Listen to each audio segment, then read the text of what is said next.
Hello everyone, welcome to day 14 of a PRELIMS series. I am JATIN, and today we would be discussing one of the most important thing for clearing the PRELIMS examination, and not only the just PRELIMS examination but the whole UPSC cycle is the PYQs. PYQs are the heart and soul of the UPSC preparation. They are the blueprint and guide for success in this examination. So don't ignore the PYQs and do listen to this session thoroughly and with patience. PYQs are not just questions or options asked by the UPSC. They are the idea of UPSC. They are the methods by which UPSC is framing the questions, and you need to learn those things because identification of UPSC's pattern analysis is very important. This shows how UPSC frames the question, what is the mindset of UPSC, how UPSC is creating traps so that students fall in this trap. So if you have done the PYQ analysis very thoroughly, I repeat, you don't have to just solve the PYQs, you have to analyze the PYQs, you have to study the PYQs. So उसके बारे में हम बात करेंगे how and why you can do it. First of all, why PYQs are important. First, let's break some of the myths which are there in the majority of the aspirants. UPSC changes the pattern every year. So why should we rely on PYQs? But UPSC may change the pattern, but UPSC will not change its ideology. UPSC will not change its psyche. The idea of framing the question and options remains the same irrespective of pattern changed. For example, in PRELIMS 2023, it was a bouncer for all of us. It gave options of pair number, how many pairs are correct. Around 70-75 questions were there. But still, PYQ analysis helped me to clear the cutoff of forest that year also. That means something is working for us. And what is this something? It is the analysis of PYQs, trend analysis, pattern analysis. So PYQs show us what type of logic UPSC expects, what areas are repeatedly asked by the UPSC, how static and current affairs are dynamically linked, what traps UPSC sets for aspirants. So PYQ shows you this thing. So this thing needs to be identified and listed down through PYQ analysis. You are not just solving PYQs for practice. It is pattern recognition. So do identify the pattern, do identify the tips and tricks, do identify the logics and common sense prevailing in the PYQs. Think PYQs as your previous intelligence report.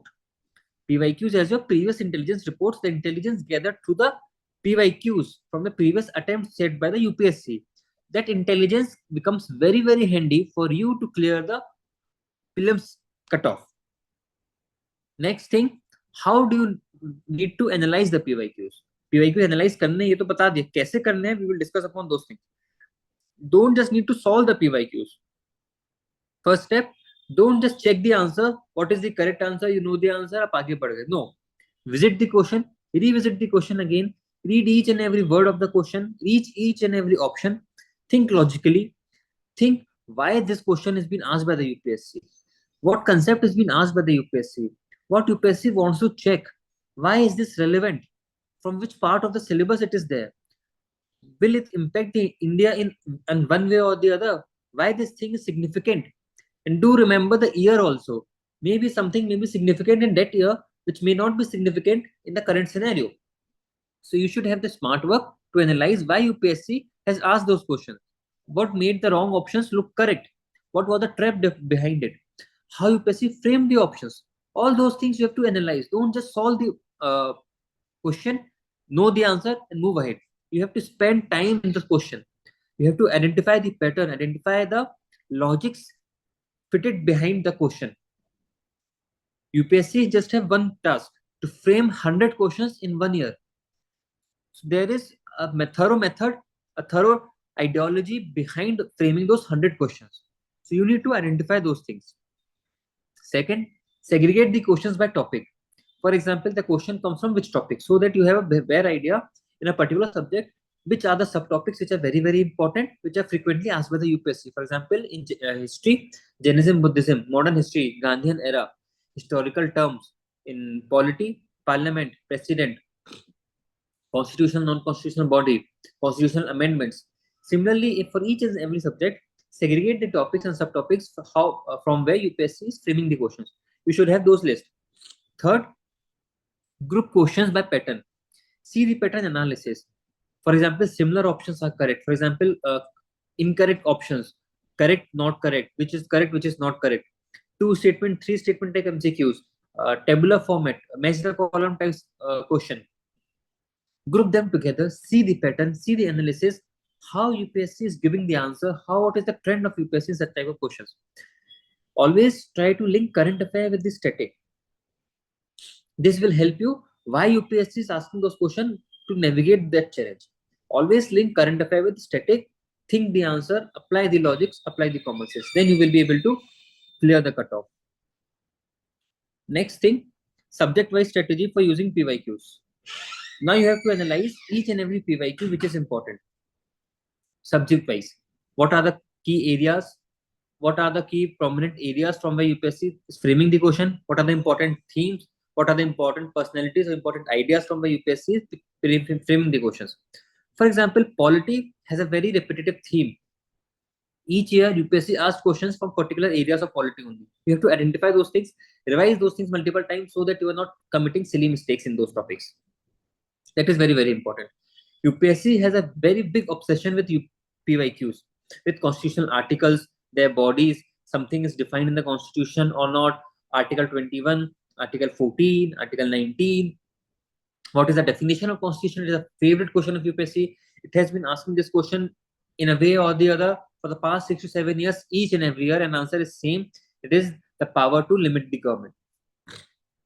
So these things you have to identify from the PYQs.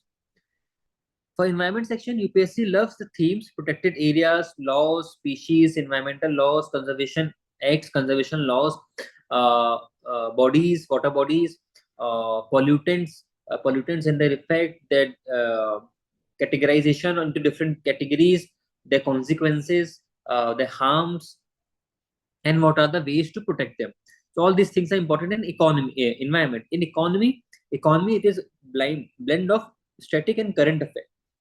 Concepts like fiscal deficit, inflation, capital market, capex, share market, retail inflation, wholesale inflation, CPI, WPI, labor laws, GST, UPI, all these things are very, very important. You can see a similar trend on all the PYQs. Learn with them, analyze the important terms and terminologies which are present in the news, bubble market, bubble trap. All these single terms are always asked by the UPSC one way or the other. This term was in news. What does it refer to? If you see the PYQs, you will get the idea and you will prepare accordingly. Geography, see the PYQs. In geography, core geography is frequently not asked by the UPSC. Some static geography is asked from the physical geography, and more or less rivers, mountain ranges, systems, tribes, geographical features, the trade routes. For the past 1 or 2 years, it has been asking about the highways, the golden quadrilateral triangle.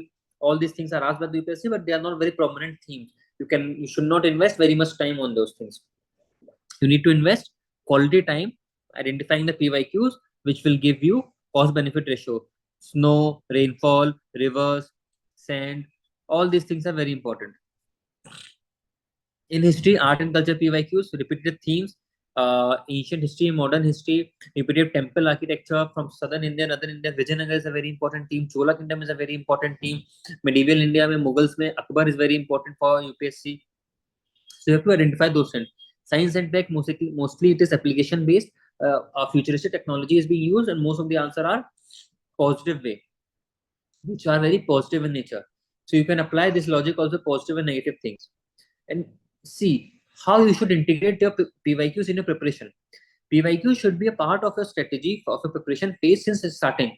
Once you have completed the syllabus once, PYQ should be integrated in your preparation stage.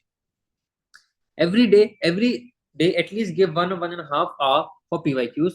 Just see the PYQs, observe them, see the options, look the answer. You don't have to mug up anything, just look and observe. Observation is the key for pattern analysis. Revise the questions, revise the things in the loops. Note down the points which you have observed in the PYQs. That observation is the key. Observation of PYQs gives you pattern analysis and helps you to analyze those things. Make PYQ index, categorize those things, Revise those things, make charts, make short notes of PYQs. PYQs are a big tool and big asset for us to clear this examination. If you are able to do the PYQs thoroughly in an efficient manner, trust me, 50 to 60% of your workload is done. Because in UPSC, only 20-25% of the questions you will be knowing. Rest 70% questions you have to do based on your gut feeling, your analysis, your elimination strategy, and PYQ. PYQ help you to build all those things. That's why PYQ is important. It is the blueprint. Don't ignore the PYQs. Refer to PYQs. Invest time and energy in PYQs. It will boost your score immensely and thoroughly. All the best. Jai Hind.